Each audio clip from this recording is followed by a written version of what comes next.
I absolutely love doing these videos with you, particularly the series about Hanukkah, where we are talking so much about what it means to be a common humanity, a common family, and my considering all of you in my living room, having this conversation with me instead of my just talking at a screen. So today I'm going to be sure to imagine you all here. Imagining Shakisha over there in the brown barrel chair and Alina over here in that chair that looks more comfortable than it actually is. But you're going to be here for only about 10 minutes, so you'll be fine, Alina, trust me.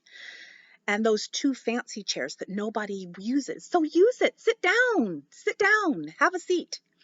And those of you over here with me at the coronavirus couch, and those of you over by the dining room table looking in. Hey everybody, it is good to see all of you, particularly when we're looking at the issue of equality here on this fourth night of Hanukkah. Sarah Hurwitz says some things that I absolutely love, and as always, we're going to start with her words. Let's go.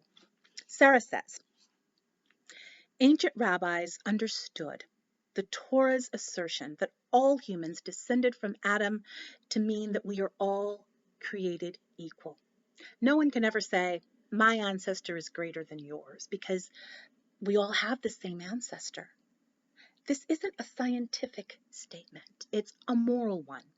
We are all part of the same human family, and none of us is more or less important than anyone else.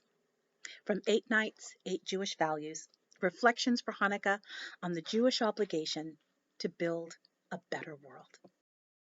I simply love how Sarah Hurwitz approaches the subject of equality, another Jewish value that holds great import as we look through the lens of racial justice. It's funny, not funny, funny, not funny, how equality is thrown about as a concept. It's funny, not funny, how we assert this value, even though we walk it back before the ink even gets dry. I have heard people say this phrase, I treat everyone like equals, and then look around for the freshest and biggest nutter butter they can find, not even slightly aware of what it was they actually said. Treating people like equals is not the same as affirming their value. Hurwitz cuts to the core of the issue when she talks about how we spring from one source. But it's so easy to forget that, and so easy to, yet again, succumb to how the world keeps score.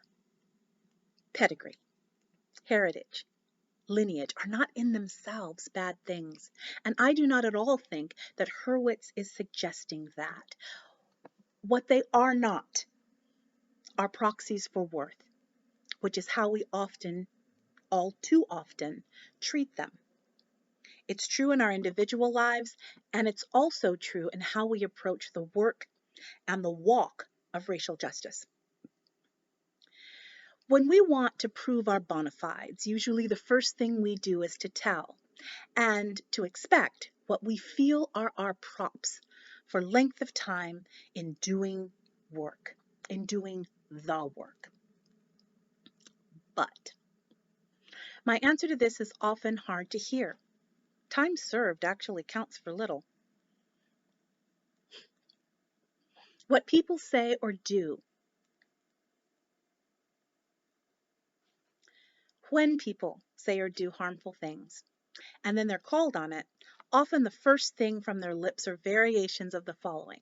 But I marched with King. I served on a board. I took a workshop.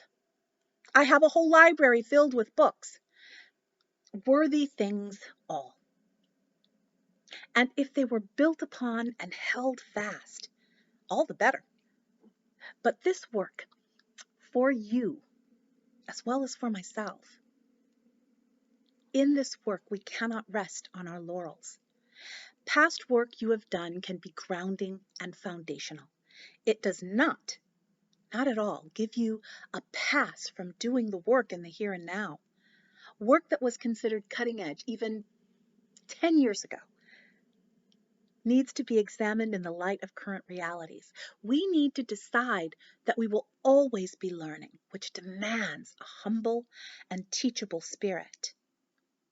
Put another way, we, part of the same family, must push the reset button every day. We must start with beginner's mind every day. That does not mean that what was learned or lived is unimportant. It can inform our next steps.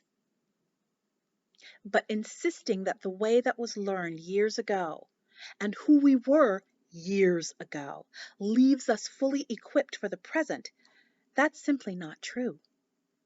So here at Lace on Race, we don't flaunt our achievements in a top-down way. Here we realize that everyone has something to teach us, whether they've been here for 3 years, 3 months, 3 weeks, 3 days, 3 hours. Everyone has something to teach us, and that each of us takes the same place at the table, ready to teach and to be taught, to be mentored and to mentor, and to affirm the flat and round table where we break bread and remember our shared heritage of justice. And the candle flickers on the 4th night.